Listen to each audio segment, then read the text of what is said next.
ketika itu Nabi waktu di tahun pertama Hijriah mendamaikan dua kaum yang sering berseteru, yaitu kaum Aus dan Khazraj. Itu sering berseteru, sering berperang. Akhirnya ketika Nabi hijrah dari Mekah ke Madinah, Nabi mendamaikan kedua kaum tersebut dan membuat sebuah perjanjian, yaitu Piagam Madinah.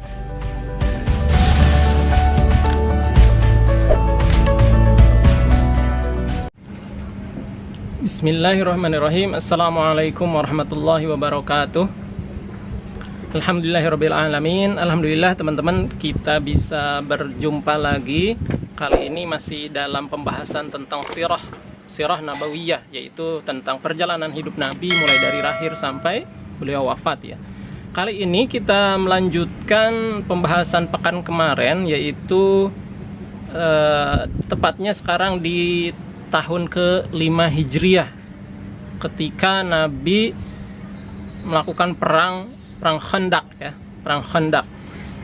Dinamakan perang Khandaq karena diambil dari kata kandak bahasa Persia yang artinya parit yang digali, berkaitan dengan strategi yang diambil oleh Rasulullah dan para sahabatnya dalam melakukan perang ini. Perang Khandaq juga disebut perang Ahzab. Ahzab artinya koalisi atau persekutuan, karena kaum Quraisy itu bersekutu, bekerja sama dengan kaum Yahudi Bani Nadir ya. Jadi disebut juga perang Ahzab atau koalisi. Nah, tepatnya ini terjadi di bulan Syawal tahun ke-5 Hijriah, dan perang Khandaq ini termasuk yang perang terlama, yaitu dilakukan hampir sebulan, tepatnya 27 hari ya, hampir sebulan yang dilakukan. Hal ini, perang Khandaq ini dipicu oleh pelanggaran yang dibuat oleh Bani Nadir, Yahudi Bani Nadir.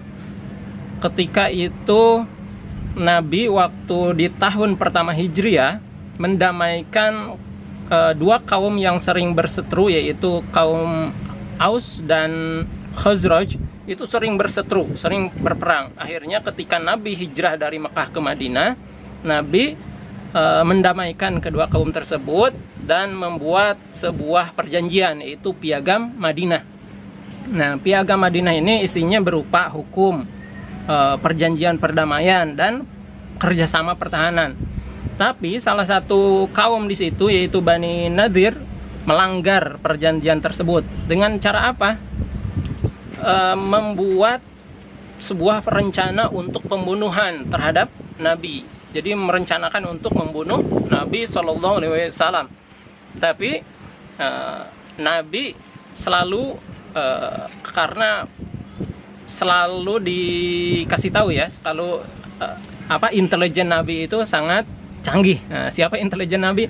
Yaitu tidak lain dan tidak bukan adalah malaikat Jibril. Jadi Jibril ngasih tahu bahwa akan ada yang membunuh Nabi. Kemudian akhirnya Nabi tidak berada di rumahnya dan ketahuan gitu, ada yang mau membunuh. Akhirnya Yahudi Bani Nadir ini diusir, diusir untuk keluar dari kota Madinah ya.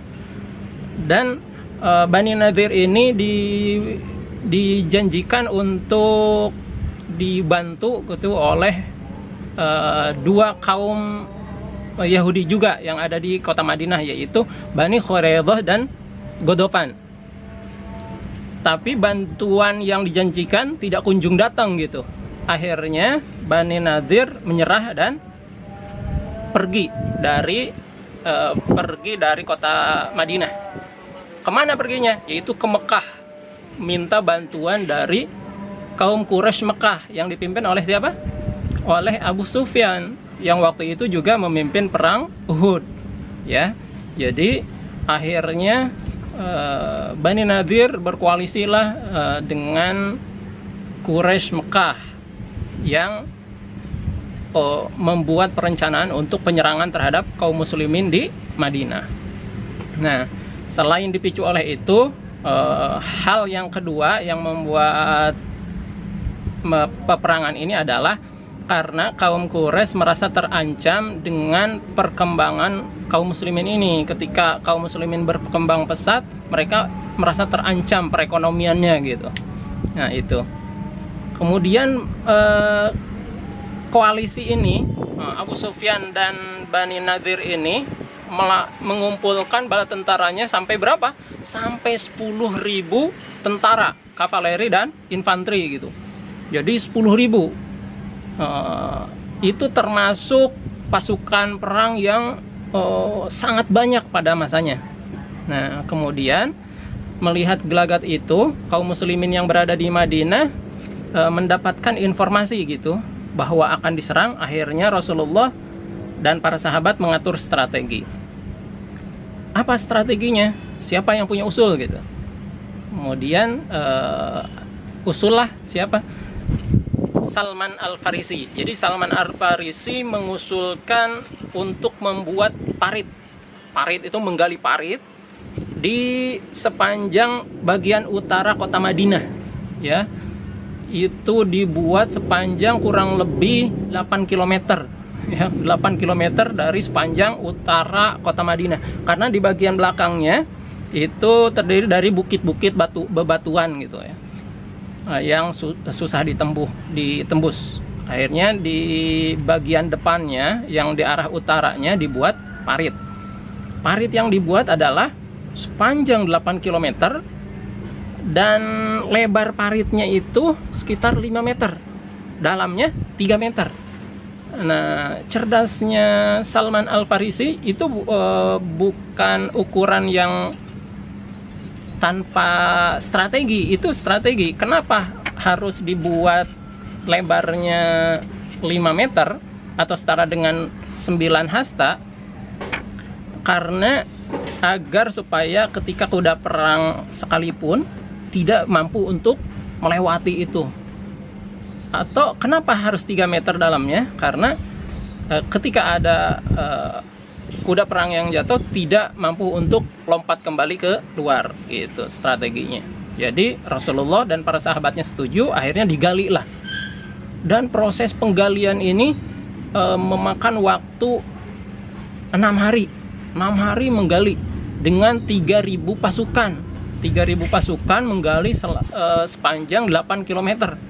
Ya, kurang lebih Rasulullah membagi per 10 orang itu menggali 40 hasta, ya, jadi dibagi itu. Dan perlu dibayangkan bahwa yang digali di Madinah itu bukan tanah kayak di kita gitu. Jadi bukan cangkul yang dipakai, tapi harus linggis besi gitu. Karena kenapa? Yang digali di sana bebatuan di dalamnya, ya. Jadi luar biasa, memerlukan semangat dan tenaga yang ekstra kaum muslimin pada saat itu. Termasuk dikisahkan bahwa seorang sahabat mengadu kepada Rasulullah, "Wahai Rasul, kami menemukan sebuah bongkahan batu yang keras, susah digali gitu." Kemudian Rasulullah mengencangkan ikat pinggang dengan batu di perutnya. Kemudian Rasulullah gali batu itu, sekali pukul langsung pecah dan berhamburan. Itulah mukjizat yang kuasa Allah yang diberikan kepada Rasulullah gitu ya. Kemudian, nah, ketika bulan Syawal sampai, itu kaum Bani Nadir dan Abu Sufyan serta pasukannya sampai di depan kota Madinah, mereka sangat kaget bahwa dihadang dengan sebuah parit gitu. Ya, sehingga mereka, pasukan kavaleri dan pasukan infanterinya nggak bisa apa-apa. Karena kenapa? Nggak bisa menembus, melewati gitu ya. Tapi apa yang bisa mereka lakukan? Hanya menyerang dari jarak jauh, yaitu dengan panah gitu, dengan panah. Kaum muslimin tentu sudah lebih siap dengan pasukan panahnya juga gitu. Akhirnya di sana terjadi peperangan pasukan panah gitu. Tapi ada juga beberapa yang mencoba untuk menerobos parit itu. Salah satunya adalah Amr bin Abduwud atau dikenal dengan monsternya Arab gitu, karena perangannya yang beringas gitu ya.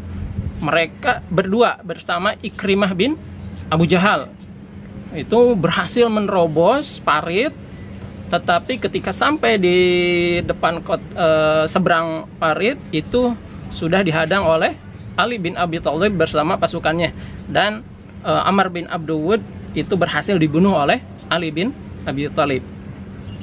Kemudian peperangan itu berlangsung selama 27 hari, sehingga kaum Quraisy dan Yahudi ini persiapan semakin menipis.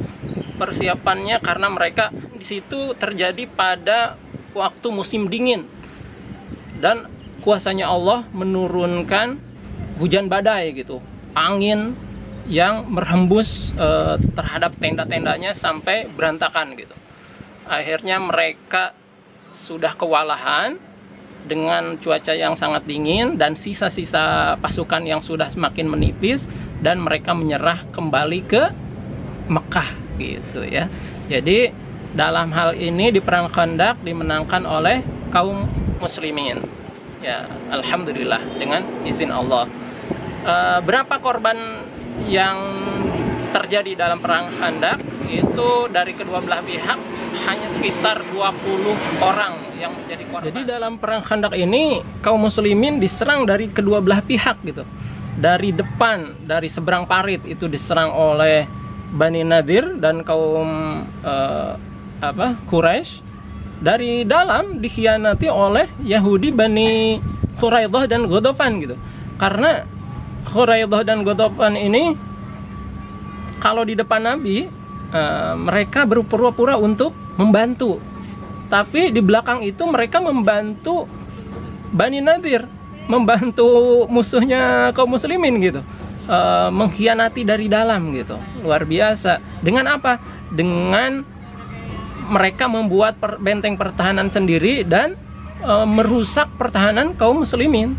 Tapi kaum muslimin dan Rasulullah alhamdulillah berhasil memenangkan peperangan di perang Khandaq ini, alhamdulillah. Mungkin itu yang bisa kami sampaikan. Mudah-mudahan kita bisa mengambil ibrah dan manfaatnya. Mudah-mudahan kita semakin cinta terhadap Nabi Sallallahu Alaihi Wasallam. Allahumma sholli ala Sayyidina Muhammad wa ala ali Muhammad. Terima kasih. Assalamualaikum warahmatullahi wabarakatuh.